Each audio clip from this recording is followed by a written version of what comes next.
Hello, I'm Harley Schlanger from the Schiller Institute. Welcome to this week's international webcast featuring our founder and president, Helga Zepp-LaRouche.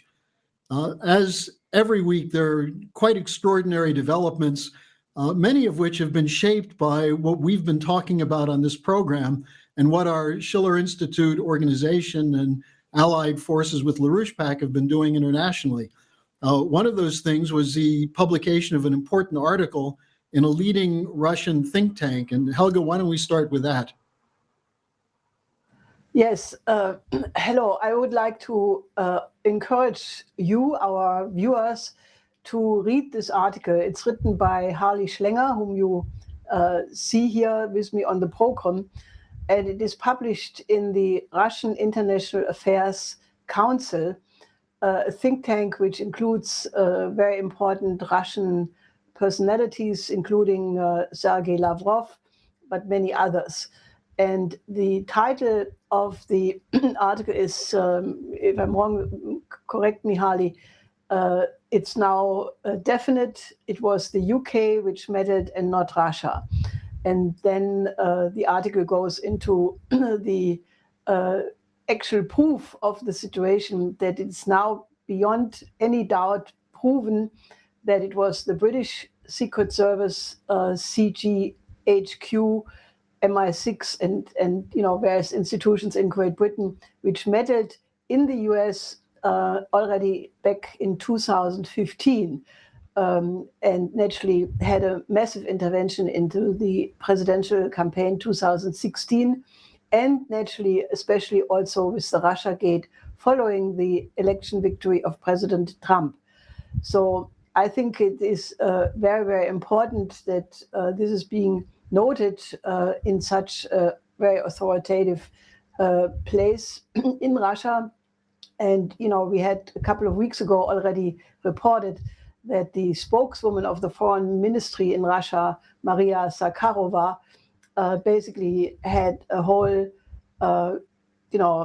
combination of various intelligence operations of the British. And this is obviously one of the biggest, which President Trump said could become the biggest scandal in the history of the United States. And Russiagate has turned into Spygate. So I think, I want to congratulate you, Harley. You did a good job. So please, our readers and watchers and viewers, read this article. Well, thank you for that, Helga. I think there's a lot more that's going to be coming out in the next days when the Inspector General's report comes out. There's a whole series of indications that James Comey is going to be on the firing line, the former FBI director. McCabe is deputy.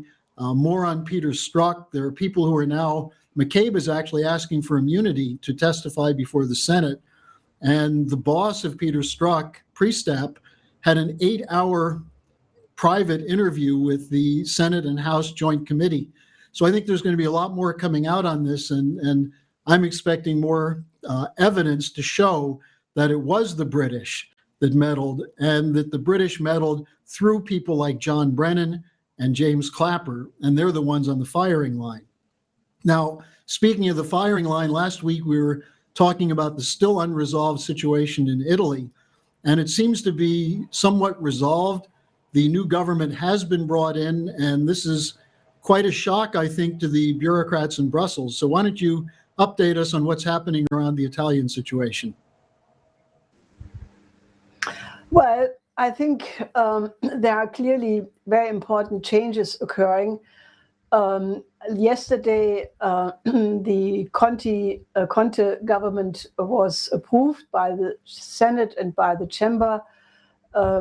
So the first speech Prime Minister Conte made, he announced that he is planning to cause a shift in the sanctions policy towards Russia. He also announced that the new government would go for banking separation.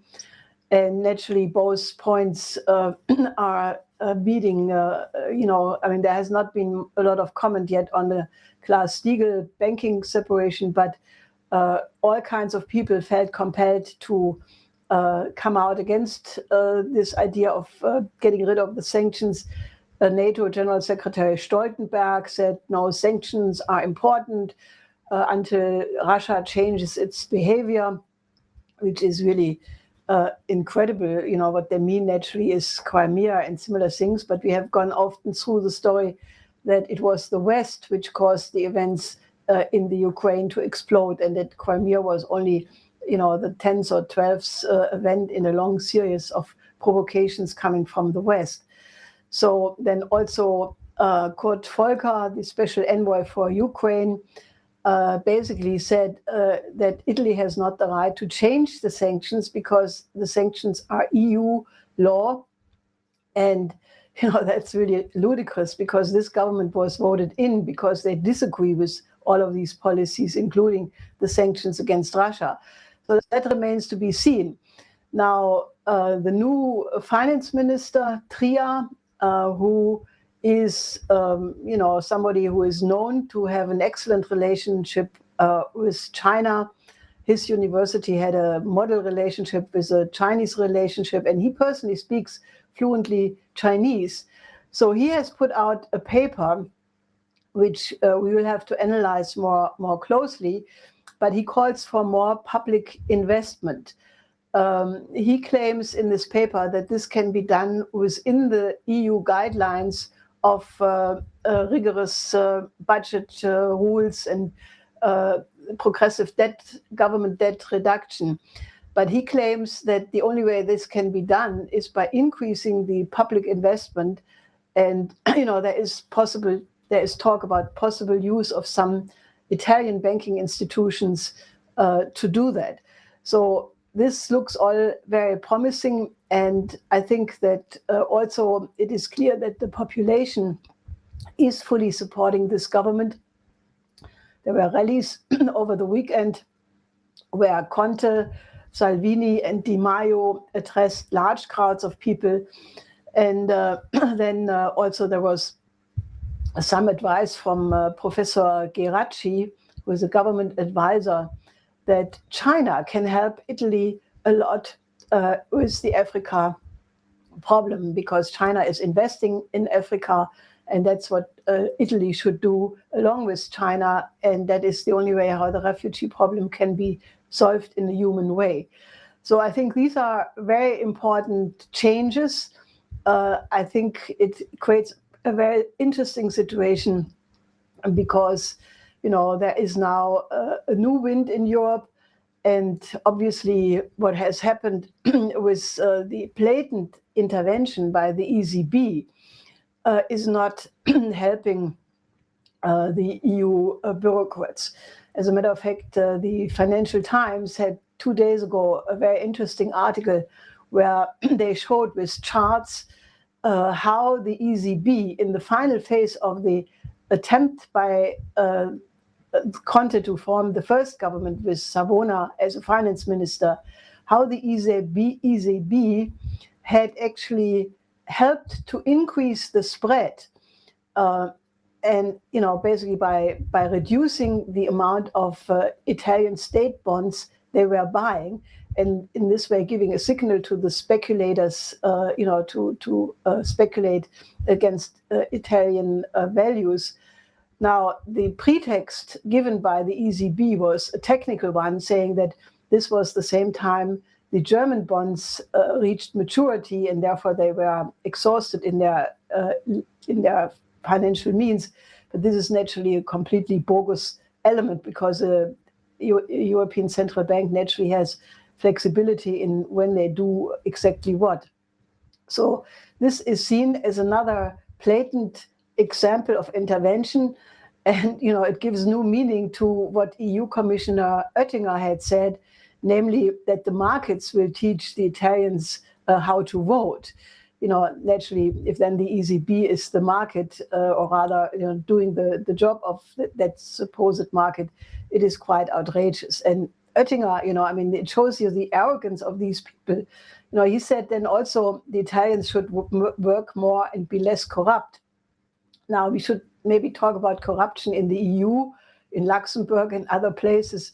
So I think it is really, really shows that I mean, people in the rest of Europe and maybe in the United States as well are really anti-Italian. And that has nothing to do with the Italian people, but it has everything to do with the amount of propaganda which is being, blasted against Italy.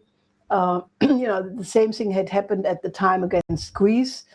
And, the Italians have a long history. They have a golden renaissance. They are one of the absolute important cultural influences in Europe. You cannot have Europe without Italy.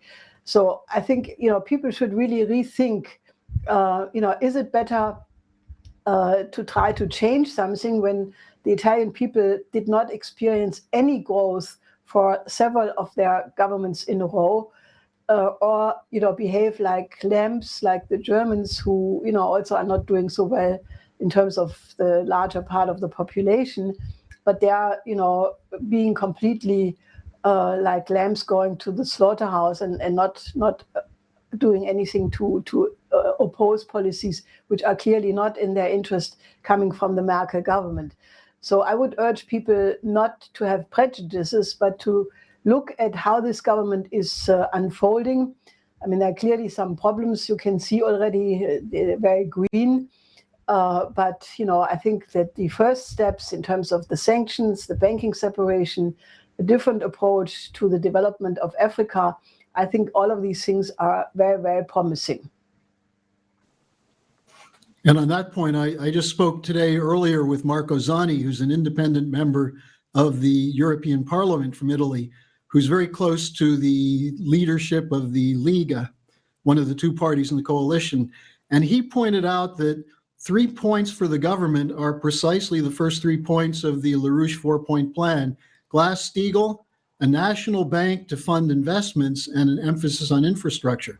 And Helga said something else that I think you referenced, but it is very significant. He said he thinks that Salvini, the new deputy prime minister and the head of the League, will be going to China within a month or so. And a major focus for the Italians is to collaborate with China in Africa. And he said that people often say that the Italian vote for the so-called populists was an anti-immigrant vote. And he said, well, no, we're trying to find a solution to that problem by developing these nations. That's pretty much what has been proposed in the report by the Schiller Institute on the Near East and Africa policy. Maybe you want to say something more about that. Yeah, I mean, look, how do you think this problem can be solved? By the year 2040, it's expected that there will be 2 billion Africans. Now, if you think you can put 2 billion people in camps in Libya or in some other North African or other country, as it is being proposed by the EU right now, and you can keep 2 billion Africans who are running away from hunger and epidemics by, increasing the Coast Guard and the, efforts to basically prevent people from coming over the Mediterranean. I mean, that's obviously an illusion. So the only way how you can solve this absolute terrible catastrophe of the refugee crisis is by large-scale development of Africa. Now, China has done a brilliant job. They have completely changed the outlook of the Africans, who have hope for the first time that they are able to overcome poverty and underdevelopment with the help of China. And at another program some time earlier, we talked about the Trans-Aqua agreement between the countries of the Lake Chad Basin region, China and Italy, as a model how European countries can work together with China and African nations for large-scale infrastructure programs, which are the only precondition to industrialize, to develop agriculture, to have jobs for all these young people who will be born and are already there in Africa. So I think, it's actually a good thing, that there is a change in the African policy, because one of the reasons why these parties won the election is because Italy was completely left alone by the EU Commission on the refugee crisis. And, if Italy is now changing and seriously trying to work with China, but also Japan India. There are many countries right now who are actually interested in investing in real industrialization in Africa. And the best thing which could happen is that if the other European nations and the United States would just join hands in the new Silk Road approach towards Africa. And that is what we are fighting for. Now, another thing sending shockwaves through Europe was the visit by Russian President Putin to Vienna this week, where he had very successful meetings with the Chancellor Kurz and the President von der Bellen. What's the significance of this Austrian trip by President Putin, Helga? Well, I think it's very important because, all the efforts by the neoliberal, neocon mass media to demonize Putin and portray a picture as if he would be completely isolated. And, that has been proven completely wrong. He got an excellent reception in Vienna. Chancellor Kurz said basically, he will also work towards overcoming the sanctions. Austria is going to be the president of the EU from July 1st onward. And, so Kurz will have quite some means to initiate steps. And given the fact that there is such a mood change, you have all the Visegrad countries, you have the East and Central European countries, the Balkan countries, the South European countries, Austria, who are all, actually not, or almost all against the sanctions. So I can very easily see that there is some room to change. Now, Putin was received with military honors. He gave a lengthy interview to the official Austrian TV channel in which he commented on many issues. And I think it was very important. So, this is another case where, we had been told by a very high-placed contact that the EU had tried to do the same thing in respect to not accepting this government as they did with Mattarella in Italy. But President von der Bellen, according to these reports, refused to bow to their pressure. And, in a certain sense, it's an irony that Chancellor Kurz basically said that given the fact that the EU is preaching so much about saving and austerity, that he will, in his capacity as the new leader for half a year of the European Union, he will dramatically work to cut costs in the EU bureaucracy, to reduce the number of commissioners from 28 to 18. And he proposes to close down either Strasbourg or Brussels because the EU is spending 200 million a year on the deputies traveling between these two places, which he says is a complete waste and he wants to end. So between, Savona being the new Minister for European Affairs of the Italian government and the new Austrian approach, I think that there will be some important changes in the EU, and they may not be so pleasant for those who are trying to preserve the status quo. Well, so we're seeing a shift underway toward Russia and also explicitly towards China from some of these countries. At the same time, at the EU summit, they're going to be talking about more militarization, more money, more forces in NATO. Do you think this is going to fly? Well, there is obviously right now a major effort to try to militarize more, both in NATO and in the EU. Stoltenberg announced, that they want to have a new NATO command in Ulm, in Germany, and in Norfolk, in Virginia, and a rapid deployment force for NATO, a rapid deployment force for the EU. The Poles want to have a permanent base for one division of American troops. All of these things are clear-cut provocations against whom? Russia is not threatening anybody. The talk about Crimea is a pretext. Also, the talk about Merkel that Europe has to become more independent from the United States because you can't rely on the United States anymore. I think this is all orchestration because Trump demanded that all the Europeans should use 2% of their GDP on an increase of armament or cost of NATO rather, and that's what they are now doing.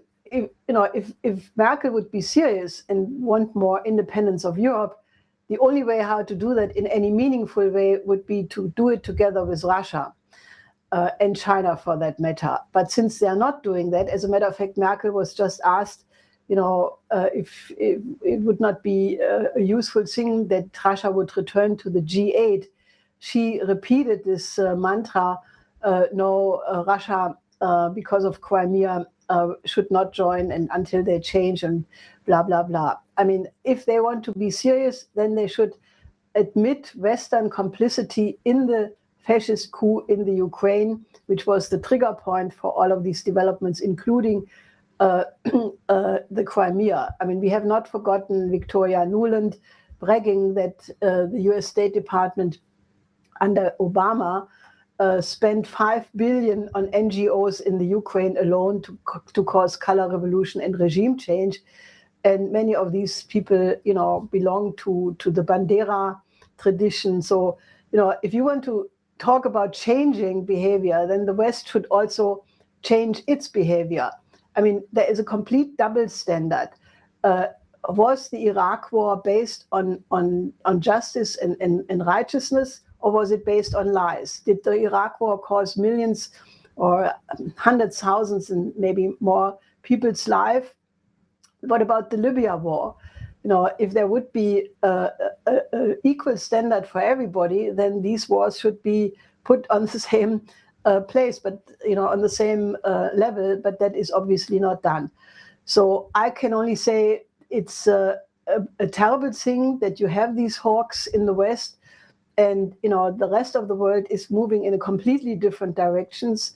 And hopefully, the dynamic of the new Silk Road, which has the spirit, has already captured many countries in Europe, and hopefully also those which are still on the war path will recognize that their true self-interest is in cooperation and not in confrontation. And one of those big changes coming up, apparently, will be the summit next week from President Trump meeting with Kim Jong-un of North Korea. This is part of this new dynamic in Asia, but it does appear that this is going to take place. There's a lot of opposition coming from the United States, including from Democrats in the U.S. Senate and Republicans who are saying that Trump should not give anything to Kim Jong-un. Trump himself is saying he's going to go in with a somewhat flexible standard. What do you think, Helga? I assume this is going to take place. What do you think is going to happen?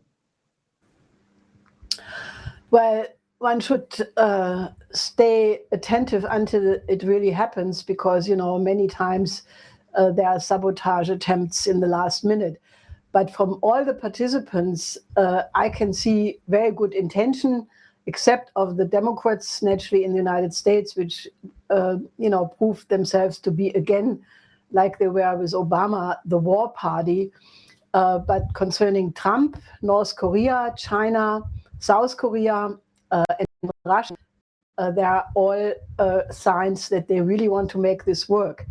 There have been many delegations from the White House, from North Korea in the Singapore summit. There was a statement by the South Korean President Moon, who said that he hopes that one can include in the peace treaty between the North and the South also a non-aggression pact. And President Putin basically said that he complimented Trump for the courageous idea to have this personal meeting, and he promised that Russia would play an important role in the economic development of the North. And he also said that there must be 100% security guarantees for the North so that the tragedy of Iraq and Libya is not repeating itself. So I think there are many reasons to be hopeful that this indeed will succeed. it will naturally not be a one-time event. I think what Russian Foreign Minister Lavrov said, that it has to be a very skillfully orchestrated series of events where mutual steps are being taken towards denuclearization, but also towards reducing and eventually eliminating the sanctions, and naturally that the North Korean people do get security guarantees and that they do see an economic prosperity residing out of this. I think if these steps are done in a well-intentioned way, there's all the reason for success. And I think that one of the interesting indications is that both the populations of the South Korea, and of the North are enthusiastic. So that some observers think that it will be almost impossible to reverse this, given the fact that the people of Korea are now in an absolute enthusiastic mood to succeed in this process. And I think, if you look at the new Silk Road dynamic as a frame of all of this, the reasons to believe that this can be a real success story are actually much better than in the case of the German unification, which took place under much worse geostrategic conditions, with Bush and Thatcher and Mitterrand all, being determined to reduce the Soviet Union into Russia from a superpower into a raw material producing third world country. And, the east of Germany got the full effect of this. So I think the North Korean circumstances are actually much more favorable. And the whole picture that you just painted is part of this new strategic alignment, which will be coming together this week at a conference in China, or next week actually, with the Shanghai Cooperation Organization. This also has the potential to push not just the Korean situation ahead, but the whole Silk Road process. Yes, I think we see clear signs that the efforts by the British, by the EU, which unfortunately was absolutely involved in this, and also previous US administrations, to orchestrate India against China. In the recent period, with Obama's so-called Asia pivot, the idea of the Indo-Pacific, meaning an alliance between Australia, Japan, India, New Zealand against China, does not function. What they played upon was there is a certain geopolitical faction in India, and they were playing this very heavily, saying that India is the largest democracy in the world and therefore should be on the side of the Western democracies and not on the side of the dirigistic China. But this is now all changing because, you had this extremely important summit between Modi and Xi Jinping in Wuhan, where the two leaders for 2 days were discussing all kinds of bilateral and multilateral issues. And then the very important speech by President Modi at the Shangri-La dialogue in Singapore, where he basically not only referred to the many more than 5,000-year-old history of India and the greatness of the Indian culture as being one of the greatest of human civilization, but also had a similar formulation in terms of the one humanity of the future, like President Xi all the time says. So there is a clear rapprochement between India and China. Both of them stated that the two nations are the largest countries in the world in terms of population. And if they work together, then, this has a big, big impact for the entire world. And also, as we discussed many times already, is moving to cooperation with the new Silk Road. So I think there is a clear orientation towards an Asian century because the Asians are on a much better course right now because they emphasize innovation, science and technology, scientific progress as the source of increase of production. So they're doing a lot of things right, which some of the Europeans are doing wrong. And unfortunately, as Putin commented, many of the problems of the United States stem from the opposition against Trump. And, that includes, obviously, that he's being blocked to implement his promises in terms of the destruction of the US economy, and not only the relationship with Russia. So therefore, the momentum right now is with Asia. And this is why, the Schiller Institute is insisting that the United States and the European nations should just ally with the Asian countries to develop the globe, overcome poverty, have a win-win cooperation of all nations on this world, and build a new community for the shared future of humanity. I think this is so much within reach that if people just know about this new paradigm emerging very, very quickly, they would become optimistic right away. And it is only the lack of the knowledge of what is going on in those parts of the world which is the cause for pessimism.